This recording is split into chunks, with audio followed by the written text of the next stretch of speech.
Hello, എല്ലാവർക്കും നമസ്കാരം. എൻ്റെ പുതിയൊരു വീഡിയോയിലേക്ക് എല്ലാവർക്കും സ്വാഗതം കേട്ടോ. ഇന്ന് ഞാൻ നിങ്ങളുമായിട്ട് സംസാരിക്കാമെന്ന് വിചാരിക്കുന്ന വിഷയം എന്താണെന്ന് വെച്ച് കഴിഞ്ഞാൽ നേഴ്സിംഗ് ജോബിനെ കുറിച്ചാണ് കേട്ടോ. എനിക്ക് ഒത്തിരി പേരൊക്കെ ഇങ്ങനെ മെസ്സേജ് അയച്ചൊക്കെ ചോദിക്കാറുണ്ട്, ചേച്ചി ഇനി 2025 നേഴ്സുമാരെ ഇങ്ങോട്ട് എടുക്കാതെ വരുമോ, കാരണം ഞങ്ങളൊക്കെ ഇപ്പോൾ ജർമ്മൻ പഠിച്ചുകൊണ്ടിരിക്കുവാണ്, അപ്പം അങ്ങനെയൊക്കെ പറയുന്ന കേൾക്കുന്നതെന്ന്. കാരണം ഇപ്പം പറയുവാണെങ്കിൽ ജർമ്മനിയുടെ ഹെൽത്ത് കെയർ സെക്ടറിലാണെങ്കിൽ നേഴ്സുമാരുടെ ഭയങ്കര ഷോർട്ടേജ് ആണ് കേട്ടോ ഹെൽത്ത് ഫീൽഡിൽ. അപ്പം ഞാനൊരിക്കലും വിശ്വസിക്കുന്നില്ല. കാരണം അവർക്ക് ഇവിടെ എന്നും നേഴ്സുമാരെ ആവശ്യമാണ്, കാരണം ഇന്റർനാഷണൽ നേഴ്സുമാരെ ആവശ്യമാണ്. കാരണം ഇവിടെയുള്ള ആളുകൾ, നേഴ്സിംഗ് പഠിക്കുന്ന ആളുകൾ ഭയങ്കര കുറവാണ്. അതുകൊണ്ട് എന്നും ഇവർക്ക് ഷോർട്ടേജ് ആയിരിക്കും. അതുകൊണ്ട് ഒരിക്കലും അങ്ങനെ നേഴ്സുമാരെ എടുക്കാതെ വരുന്നൊരു സ്ഥിതി വരാൻ ചാൻസ് വളരെ കുറവാട്ടോ. ഞാൻ ഓർത്തു അതിനെക്കുറിച്ച്. ഇപ്പം നിങ്ങൾ ജർമ്മൻ പഠിക്കാൻ തയ്യാറാണെങ്കിൽ നിങ്ങൾക്ക് ഉറപ്പായിട്ടും നിങ്ങൾ B2 പഠിച്ച് പാസ്സാവുകയാണെങ്കിൽ ജർമ്മനിക്ക് നിങ്ങൾക്ക് ഈസി ആയിട്ട് വരാൻ പറ്റും. അങ്ങനെ ഒരു മനസ്സും കൂടി ഉണ്ട്. നമ്മൾ പുതിയൊരു ലാംഗ്വേജ് അല്ലേ, ഇപ്പോൾ അതിൻ്റെതായ കുറച്ച് ബുദ്ധിമുട്ടുകളും കാര്യങ്ങളും ഉണ്ട്. പക്ഷേ ഇവിടെ വന്ന് കഴിഞ്ഞ് കഴിഞ്ഞാൽ അതിൻ്റെതായ ബെനിഫിറ്റും കാര്യങ്ങളൊക്കെ ഉണ്ട്. നിങ്ങൾക്ക് ഞാൻ അതിൻ്റെ ഡീറ്റെയിൽ ആയിട്ടുള്ളൊരു വീഡിയോ ചെയ്യാമെന്ന് വിചാരിച്ചത് അതുകൊണ്ടാണ് കേട്ടോ. പലർക്കും ഇതിനെക്കുറിച്ച് കൂടുതലായിട്ട് അറിയത്തില്ല. കാരണം എന്താണെന്ന് വെച്ച് കഴിഞ്ഞാൽ എല്ലാവരും ജർമ്മൻ പഠിക്കുന്നു, എന്നാൽ ഞാനും പഠിച്ചേക്കാന്ന് വിചാരിച്ച് പഠിക്കുന്നവരുണ്ട്. ചില ആളുകൾ എന്നാ പഠിക്കൂന്ന്, ഇപ്പം ഇംഗ്ലീഷ് കൺട്രി അല്ലല്ലോ, അതെയോ ജർമ്മനിക്ക് പോകണോ അതോ വേറെ രാജ്യത്ത് പോകണോ എന്നൊക്കെ ഒരു ഇത് നിൽക്കുന്നവരുണ്ട്. അപ്പം ഞാൻ ഇതിനെക്കുറിച്ച് ഡീറ്റെയിൽ ആയിട്ടൊന്ന് വീഡിയോ ചെയ്യാണ്. നിങ്ങൾക്ക് ഉറപ്പായിട്ട് ഹെൽപ്ഫുൾ ആകും. അപ്പം നിങ്ങൾ എൻ്റെ ഈ ചാനൽ സബ്സ്ക്രൈബ് ചെയ്യാതെ കാണുന്നെങ്കിൽ ഒന്ന് സബ്സ്ക്രൈബ് ചെയ്തിട്ടുകൂടി കാണുക കേട്ടോ. നിങ്ങൾ ഈ വീഡിയോ ഒന്ന് ഷെയർ ചെയ്ത് കൊടുക്കുക. അതുപോലെ തന്നെ നിങ്ങൾ എന്തെങ്കിലും ഡൗട്ടോ കാര്യങ്ങളൊക്കെ ഉണ്ടെങ്കിൽ കമൻ്റ് ആയിട്ട് പറഞ്ഞാൽ മതി. ഞാൻ കമൻ്റ് ഇട്ട് കഴിഞ്ഞ് കഴിഞ്ഞാൽ ഞാൻ റിപ്ലൈ തരുന്നതായിരിക്കും കേട്ടോ. പെട്ടെന്ന് നമ്മുടെ വീഡിയോയിലോട്ട് നമുക്ക് പോകാം.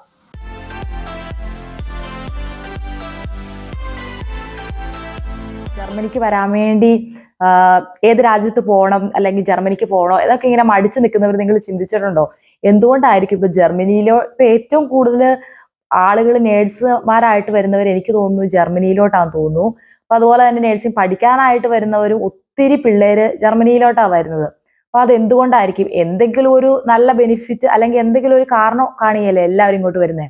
അപ്പൊ നേഴ്സുമാരെ ഇപ്പം എൻ്റെ ഇത്രയും നാളത്തെ എക്സ്പീരിയൻസ് എനിക്കറിയാവുന്ന കാര്യങ്ങൾ നിങ്ങളോട് പറയാം കേട്ടോ.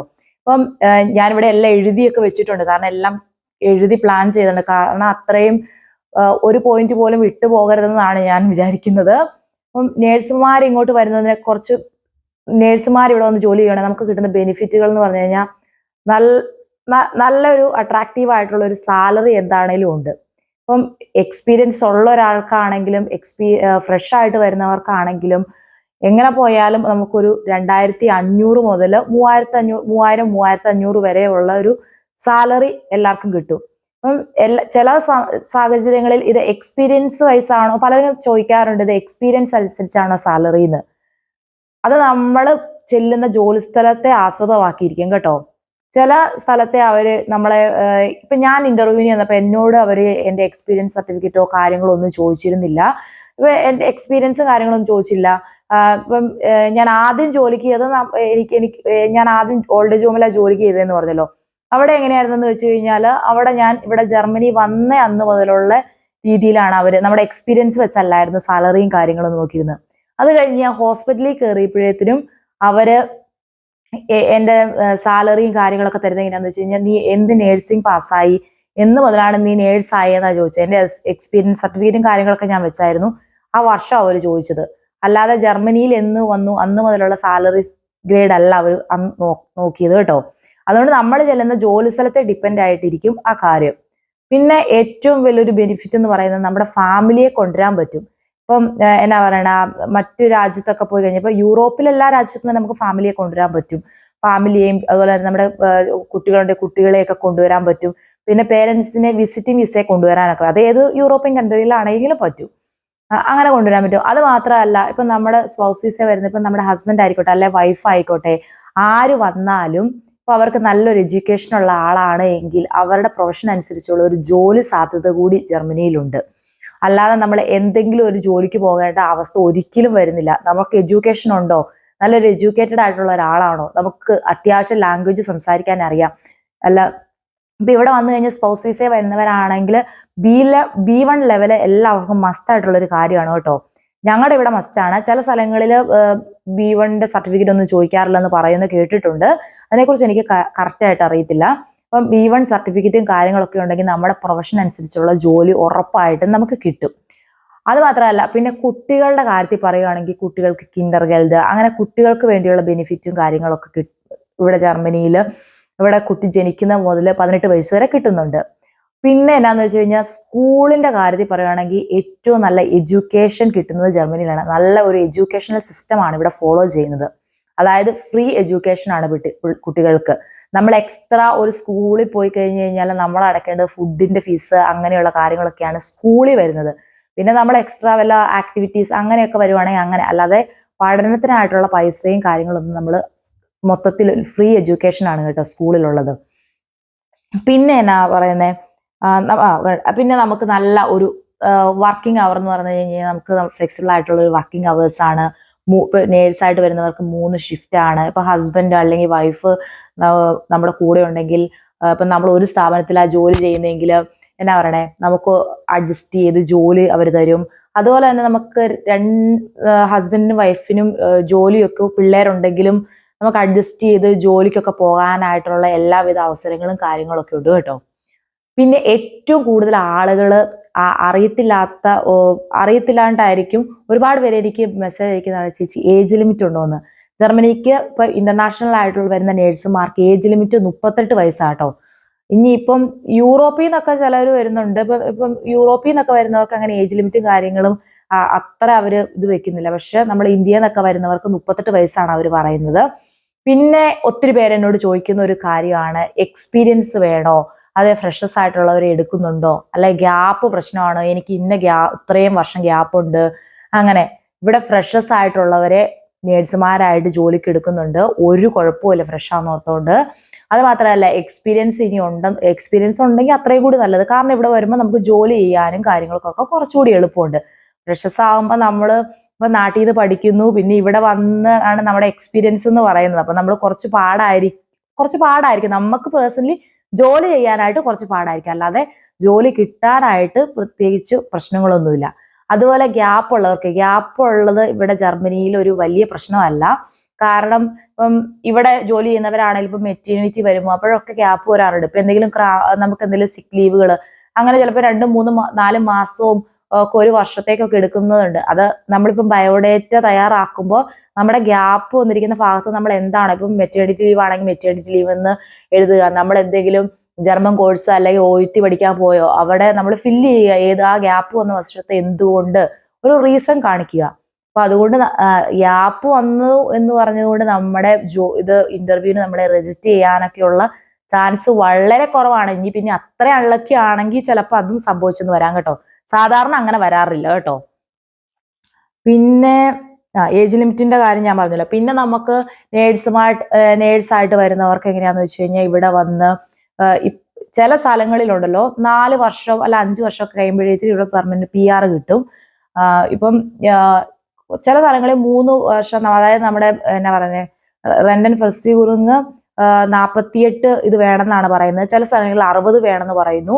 ഇപ്പൊ ഇവിടെയൊക്കെ 60 ഇത് വേണമെന്നാ പറയുന്നത്. അപ്പോൾ 5 വർഷം ഏകദേശം എടുക്കും. 5 വർഷം കഴിഞ്ഞ് PR കിട്ടത്തുള്ളൂ. അപ്പൊ അങ്ങനെയുള്ള കാര്യങ്ങൾ ഒക്കെ എന്നാ പറയണേ, അതൊക്കെ വളരെ നല്ല. 5 വർഷം കഴിഞ്ഞ് 7 വർഷമൊക്കെ ആകുമ്പോഴത്തേക്ക് നമുക്ക് സിറ്റിസൺ അപ്ലൈ ചെയ്യാം. അങ്ങനെയുള്ള ഒരുപാട് കാര്യങ്ങളൊക്കെ ഉണ്ട് കേട്ടോ. പിന്നെ മെയിനായിട്ടും ഇങ്ങോട്ട് നേഴ്സായിട്ട് വരാനായിട്ട് എല്ലാവരുടെയും സംശയം, BSc ആണെങ്കിൽ മാത്രമേ എനിക്ക് ഇങ്ങോട്ട് ജർമ്മനിക്ക് വരാൻ പറ്റത്തുള്ളൂ, അല്ലെങ്കിൽ അങ്ങനെയൊന്നുമില്ല കേട്ടോ. നമ്മൾ BSc ആണെങ്കിലും ഇപ്പൊ BSc നേഴ്സിംഗ് പഠിച്ചവരാണെങ്കിലും ജനറൽ നേഴ്സിംഗ് പഠിച്ചവരാണെങ്കിലും പോസ്റ്റ് BC ആണെങ്കിലും MSc ആണെങ്കിലും ജർമ്മനിക്ക് വരാൻ പറ്റും. ഒറ്റ ഒരു എന്നാ പറയണ ഇതേ ഉള്ളൂ, B2 ലെവൽ ഉണ്ടായിരിക്കണം എന്ന് മാത്രം. B2 സർട്ടിഫിക്കറ്റ് മസ്റ്റ് ആണ്. ഇപ്പൊ നിങ്ങൾക്കറിയാം, നിങ്ങൾ കേട്ടിട്ടുണ്ടായിരിക്കും ഇപ്പൊ ഞാൻ പറയുന്നത്. കാരണം B2 ഇല്ലാതെ ആൾക്കാർ ഇപ്പൊ ഇങ്ങോട്ട് വരുന്നുണ്ട്, B2 മൊഡ്യൂളുകളെല്ലാം പാസ്സാകാതെ. പക്ഷെ അവർക്ക് ഇവിടെ വന്നു കഴിഞ്ഞാൽ സത്യം പറഞ്ഞു കഴിഞ്ഞാൽ ഭയങ്കര കഷ്ടപ്പാടാണ്. അവർക്ക് പഠിക്കണം, ജോലി ചെയ്യണം, പിന്നെ ഇവിടെ വന്നിരിക്കുന്ന അഡാപ്റ്റേഷൻ കോഴ്സിന്റെ കാര്യങ്ങൾ പ്രിപ്പയർ ചെയ്യണം. നമുക്ക് ഭയങ്കര കഷ്ടപ്പാടായിരിക്കും. ബെറ്റർ എന്ന് പറയുന്നത് B2 പഠിച്ചിട്ട് ജർമ്മനിലോട്ട് വരിക. എന്നാൽ ആ ഒരു ഭാഗം നമ്മൾ ക്ലിയർ ആയി, നമുക്ക് കുറച്ച് നമ്മൾ ഫ്രീ ആയിരിക്കും നമ്മുടെ മൈൻഡ്. പിന്നെ ഞാൻ വർക്ക് എക്സ്പീരിയൻസിന്റെ കാര്യം പറഞ്ഞല്ലോ, ഏജിന്റെ കാര്യവും പറഞ്ഞു. പിന്നെ എന്നാ വെച്ചാൽ നമുക്ക് മെയിനായിട്ട് ഇങ്ങോട്ട് വരാനുള്ള റിക്വയർമെന്റ് എന്നാ വേണ്ടത്, B2 ലെവൽ സർട്ടിഫിക്കറ്റ് ആണ് വേണ്ടത്. B2 ഉണ്ടെങ്കിൽ ഇപ്പം സാധാരണ ഇപ്പൊ പിന്നെ നമ്മൾ ഈ ആപ്ലിക്കേഷൻ പ്രോസസ്സൊക്കെ എന്താന്നൊക്കെ എങ്ങനെയാ അത് അപ്ലൈ ചെയ്യുന്നത്. ഇപ്പം ഇപ്പൊ ഈ കുറച്ച് നാൾ ഇപ്പൊ 1 വർഷത്തോളം ആയെന്ന് തോന്നുന്നു. ഇപ്പൊ ജർമ്മനിയിലോട്ട് വരുന്നതിന് നമുക്ക് പ്രത്യേകിച്ച് മുടക്കുകളും കാര്യങ്ങളൊന്നുമില്ല. നമ്മൾ ജർമ്മൻ ലാംഗ്വേജ് പഠിച്ച് B2 പാസ്സാവുകയാണെങ്കിൽ നമ്മുടെ എല്ലാവിധ എന്നാ പറയണേ, നമ്മുടെ ആപ്ലിക്കേഷൻ പ്രോസസ്സിനെയും അതുപോലെ തന്നെ വിസയുടെ ആപ്ലിക്കേഷൻസ് ആൻഡ് ഫ്ലൈറ്റ് ടിക്കറ്റ്, അതുപോലെ നമ്മുടെ സർട്ടിഫിക്കറ്റ് ട്രാൻസ്ലേറ്റ്, എല്ലാ എമൗണ്ടും നമ്മൾ കൊണ്ടുവരുന്ന ഒരു ഏജൻസി അവരെടുക്കും. നമ്മൾ പ്രത്യേകിച്ച് ഒന്നും മുടക്കേണ്ട കാര്യമില്ല. അതായത് നമ്മൾ കുറച്ച് പൈസ അവർക്ക് കൊടുക്കണം, പക്ഷെ അത് ഇവിടെ വന്നിട്ട് നമുക്ക് തിരിച്ച് കിട്ടുന്ന പൈസയാണ് നമ്മുടെ എല്ലാ കാര്യങ്ങളും കറക്റ്റായിട്ട് ചെയ്യുവാണെങ്കിൽ. അപ്പം നമുക്ക് പൈസ മുടക്ക് പോലും ഇല്ലാതെ ഇപ്പം ഇങ്ങോട്ട് വരാനായിട്ട് പറ്റും. അപ്പോൾ ഒരുപാട് ഓർത്ത് വയ്ക്കുക, അങ്ങനെ വരെ കൊണ്ടുവരുന്നത് എന്തുകൊണ്ട്, അത്രയും ഷോർട്ടേജ് ആണ് ഇവിടെ. അതുകൊണ്ടാണ് നേഴ്സുമാരെ അങ്ങനെ വരെ കൊണ്ടുവരുന്നത് കേട്ടോ.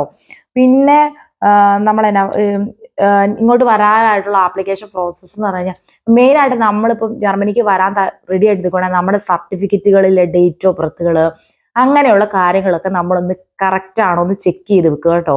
കാരണം അതിലൊന്നും മിസ്റ്റേക്ക് വരാൻ വേണ്ട. നമ്മുടെ ബർത്ത് സർട്ടിഫിക്കറ്റ്, അതുപോലെ തന്നെ 10ലെ സർട്ടിഫിക്കറ്റ്, +1 +2ലെ സർട്ടിഫിക്കറ്റ്, പിന്നെ നമ്മുടെ നേഴ്സിംഗിന്റെ 4 വർഷത്തെ, അല്ലെ ഇപ്പം BSc നേഴ്സാണ് 4 വർഷത്തെ, അല്ലെ GN ആണ് നമ്മുടെ എത്ര വർഷത്തെ ആ സർട്ടിഫിക്കറ്റുകളെല്ലാം, അതുപോലെ തന്നെ നമ്മുടെ നേഴ്സിംഗ് രജിസ്റ്റർ ചെയ്ത സർട്ടിഫിക്കറ്റ്, അതിലെല്ലാം ഡേറ്റ് ഓഫ് ബർത്തുകൾ കറക്റ്റ് ആണോ എന്നൊക്കെ നോക്കണം. പിന്നെ നമ്മൾ ഈ സർട്ടിഫിക്കറ്റുകളെല്ലാം ട്രാൻസ്ലേറ്റ് ചെയ്യണം കേട്ടോ.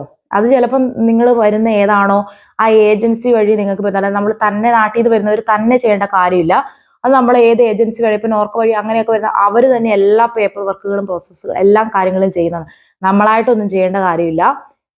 അങ്ങനെയുള്ള കാര്യങ്ങൾ. പിന്നെ പിള്ളേരായിട്ട് നിങ്ങൾ വരുന്നവരുണ്ടെങ്കിലുണ്ടല്ലോ, ഇപ്പം ആദ്യം നമ്മൾ എന്നാണേലും തന്നെ ആയിരിക്കും വരുന്നത്. ഞാനുള്ള ഫാമിലിയെ കൊണ്ടുവരുമ്പോൾ തന്നെ നമ്മൾ പിള്ളേരുടെ കാര്യങ്ങൾ, അതായത് വാക്സിൻ കാർഡുകൾ അങ്ങനെയുള്ള കാര്യങ്ങളൊക്കെ കറക്റ്റായിട്ട് കൊണ്ടുവരണം. പിന്നെ നമുക്ക് വേണ്ടി ഞാൻ പറഞ്ഞില്ല, ഈ സർട്ടിഫിക്കറ്റുകളെല്ലാം ആണ് നമുക്ക് ജർമ്മനിയിലോട്ട് വരാൻ ആഗ്രഹിക്കുന്ന ഒരാൾക്ക് വേണ്ടത്. നമ്മൾ പഠിച്ച സ്കൂളിലെ 10, +1, +2 നേഴ്സിംഗ് ഈ സർട്ടിഫിക്കറ്റുകളെല്ലാം, B2 ലെവല് നമ്മുടെ സർട്ടിഫിക്കറ്റ്, പിന്നെ നമ്മളെല്ലാ കാര്യങ്ങളും ട്രാൻസ്ലേറ്റ് ചെയ്യണം. പിന്നെ നമ്മൾ ഇതെല്ലാം കൊടുത്തു കഴിയുമ്പോഴേക്കും നമ്മൾ അക്സെപ്റ്റൻസ് ഫുൾ നമ്മളിവിടെ വന്നിട്ട് അഡാപ്റ്റേഷൻ ചെയ്യണമെന്ന് അറിയാൻ പറ്റും. പിന്നെ നമ്മൾ അതിൻ്റെ ഇടയ്ക്ക് ഓരോ ഇന്റർവ്യൂസ് അറ്റൻഡ് ചെയ്യുക, അങ്ങനെയുള്ള കാര്യങ്ങളൊക്കെ കേട്ടോ. ഒത്തിരി ഒരുപാട് കാര്യങ്ങൾ ഇപ്പം നാട്ടിൽ എന്തെല്ലാം ഓഫറുകളാണ്. ഇപ്പം നാട്ടിൽ നിന്ന് പിള്ളേരെ 1 ദിവസത്തേക്ക് അല്ലെ 2 ദിവസത്തേക്ക് ഇവിടെ കൊണ്ടുവന്ന് ഇന്റർവ്യൂവിന് വരെ, നാട്ടിൽ നിന്ന് പിള്ളേരെ ഇങ്ങോട്ട് കൊണ്ടുവന്ന് ഇന്റർവ്യൂവിന് മാത്രമായിട്ട് വിസിറ്റിംഗ് വിസ വരെ കൊണ്ടുവന്ന് ഇന്റർവ്യൂ നടത്തുന്നുണ്ട്. അത് ഒരു നല്ലൊരു ഓപ്ഷനായിട്ട് എനിക്ക് തോന്നി കേട്ടോ. എൻ്റെ ഒരു കസിൻ സിസ്റ്റർ അടുത്ത 2 മാസം കഴിയുമ്പോൾ അങ്ങനെ വരുന്നുണ്ടെന്ന് പറഞ്ഞു. അതൊക്കെ ശരിക്കും പറഞ്ഞാൽ നല്ലൊരു ഓപ്ഷനാണ് കേട്ടോ. കാരണം പലരുടെയും ചിലപ്പം ഇങ്ങനെ നമ്മൾ ഓൺലൈൻ വഴിയൊക്കെ ആയിരിക്കില്ല ഇന്റർവ്യൂ നടത്തുന്നത്. അന്നേരം ശരിക്കും പറഞ്ഞാൽ റിജക്റ്റ് ആയി പോകുന്ന, നമ്മൾ നേരിട്ട് ഒരാളോട് സംസാരിക്കുന്ന പോലെ ആയിരിക്കുകയല്ല ചിലപ്പോൾ ഫോൺ വഴി. നമ്മൾ നേരിട്ട് സംസാരിക്കുമ്പം നമ്മളെ മൊത്തത്തിൽ കാണുന്നു, നമുക്ക് കുറച്ചുകൂടി സംസാരിക്കാനായിട്ട് പറ്റും കേട്ടോ. ഫോണിൽ കൂടെ സംസാരിക്കുന്നതിനേക്കാൾ, ഒരു വീഡിയോ കോൾ സംസാരിക്കുന്നതിനേക്കാൾ കൂടുതൽ നമുക്ക് ഒരു മനുഷ്യരോട് നേരിട്ട് സംസാരിക്കാൻ പറ്റും. നമ്മുടെ ലാംഗ്വേജിന്റെ പ്രശ്നം കുറച്ചങ്ങ് മാറും കേട്ടോ. അതുകൊണ്ടൊക്കെ തന്നെയാണ് പലർക്കും ഇന്റർവ്യൂ റിജക്റ്റ് ആയി പോകുന്നു എന്ന് പറയുന്നതിന് കാരണം. അപ്പം നിങ്ങൾ ഇങ്ങോട്ട് വരാൻ താല്പര്യപ്പെടുന്നവരെ ഉറപ്പായിട്ടും നന്നായിട്ട് പഠിക്കുക. ആദ്യമേ തന്നെ പഠിച്ച് ഒരേ ഒരു ലക്ഷ്യം മനസ്സിലുണ്ടാവുള്ളൂ, ജർമ്മൻ പഠിച്ച് പാസ്സാകുക എന്ന്. പാസ്സായിട്ട് ഇങ്ങോട്ട് വന്നു കഴിഞ്ഞാൽ വലിയ പ്രശ്നങ്ങളൊന്നുമില്ല. കാരണം ഇപ്പോൾ ഫുൾ അക്സെപ്റ്റൻസ് കിട്ടുന്നവർക്ക് ഇവിടെ വന്നിട്ട് ഒരു കോഴ്സോ കാര്യങ്ങളോ ഒന്നും ചെയ്യേണ്ട കാര്യമില്ല. ഡയറക്റ്റ് ആയിട്ട് നേഴ്സായിട്ട് ജോലിക്ക് കയറാം. പിന്നെ പുതിയൊരു സ്ഥലത്ത് ജോലിക്ക് കയറുന്നതിൻ്റെതായ ബുദ്ധിമുട്ടുകളും കാര്യങ്ങളൊക്കെ ഉണ്ടാകും. എന്ന് വെച്ച് കഴിഞ്ഞാൽ ആദ്യം നമ്മുടെ നാട്ടിലെ പഠന രീതികളോ കാര്യങ്ങളോ നമ്മൾ നാട്ടിൽ ചെയ്യുന്ന ജോലികളിൽ നിന്നൊക്കെ വ്യത്യസ്തമായ ഒരു രീതിയാണ് ഇവർ ഫോളോ ചെയ്യുന്നത്. അതിൻ്റെതായ ബുദ്ധിമുട്ടുകൾ ഉണ്ടാകും എന്നല്ലാതെ യാതൊരുവിധ ബുദ്ധിമുട്ടുകളും കാര്യങ്ങളൊന്നും അങ്ങനെ വരാറില്ല. പക്ഷേ ലാംഗ്വേജ് പഠിക്കാതെ B1 അല്ലെങ്കിൽ വെച്ചൊക്കെ വരുന്നവര് ഇവിടെ വന്നിട്ട് നേഴ്സായിട്ട് ജോലി ചെയ്യാനും പറ്റത്തില്ല. നേഴ്സിംഗ് അസിസ്റ്റന്റ് ആയിട്ട് ജോലി ചെയ്യണം, സ്കൂളിൽ പോകണം, പഠിക്കണം, ജോലി ചെയ്യണം. അത് ഭയങ്കര സ്ട്രെസ്സായിട്ടുള്ള കാര്യമാണ്. ഒരുപാട് പേര് എന്നോട് പേഴ്സണലായിട്ട് വിളിച്ച് അയ്യോ ഇങ്ങനെയാണെന്നൊക്കെ പറയാറുണ്ട്. അപ്പൊ എനിക്ക് തന്നെ കേൾക്കുമ്പോൾ വിഷമം തോന്നാറുണ്ട്. പക്ഷെ നമ്മൾ നാട്ടിലുള്ളവരോട് ഇത് പറഞ്ഞാൽ അവർക്ക് ഒരിക്കലും മനസ്സിലാകില്ല. അതുകൊണ്ട് അങ്ങനെയാണ് ഇങ്ങനെയാണെന്നൊക്കെ ഏജൻസി പറയുമ്പോൾ നമ്മളും കൂടി നമ്മൾ ഒന്ന് ജസ്റ്റ് ചിന്തിച്ചിട്ട് ഒരു തീരുമാനം എടുത്ത് വേണം നമ്മൾ വരാനായിട്ട്. ശരിയാണ്, നമ്മൾ എത്രയും വേഗം നമുക്കൊരു യൂറോപ്പിലോട്ട് വരാം, നമ്മുടെ സ്വപ്നങ്ങൾ അതൊക്കെയാണ്, അതുകൊണ്ടാണ് നമ്മൾ അങ്ങനെ വരുന്നത്. പക്ഷെ ഇവിടെ വന്നു കഴിഞ്ഞുള്ള ബുദ്ധിമുട്ടുകൾ കൂടി നിങ്ങൾ ഒരു നിമിഷം ചിന്തിച്ചിട്ട് വേണം നമ്മൾ ഓരോ ഡിസിഷൻ എടുക്കാനായിട്ട്. നിങ്ങൾക്ക് ഈ വീഡിയോ ഫുള്ളായിട്ട് കാണാൻ ശ്രമിക്കുക. കണ്ടതിന് ശേഷം നിങ്ങൾക്ക് ഒരു ഇൻഫോർമേറ്റീവ് വീഡിയോ ആയിട്ട് തോന്നുവാണെങ്കിൽ ഷെയർ ചെയ്ത് കൊടുക്കുക. അപ്പം അടുത്തൊരു നല്ല വീഡിയോ ആയിട്ട് വീണ്ടും കാണുന്നതുവരെ എല്ലാവർക്കും ബൈ.